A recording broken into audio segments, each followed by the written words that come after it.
বিদায় লগ্নে আমার ছেলে আবু হুরায়রা আজকে চলে যাবে তার আম্মুর কাছে। আমার কাছে প্রায় 14-15 দিন ছিল তার মা ছাড়া এই মাদ্রাসায়। এগুলো পিছনে যাদেরকে দেখছেন সবাই মাদ্রাসার শিক্ষার্থী। এটা হচ্ছে আমার ছেলে আবু হুরায়রা।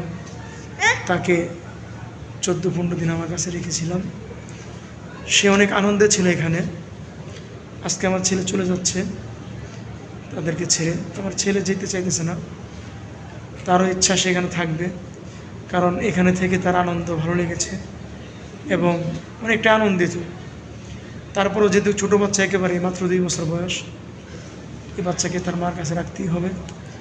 আপনারা দোয়া করবেন আমার এই বাচ্চা যেন আস্তে আস্তে অনেক বড় হয়ে মানুষের মতো মানুষ হতে পারে, কোরআনের হাফেজ আলেম হতে পারে, এবং এই বাচ্চা যেন আল্লাহ তাআলা তাকে দিনের জন্য কবুল করে, দিনের দায়ী হিসাবে কবুল করে।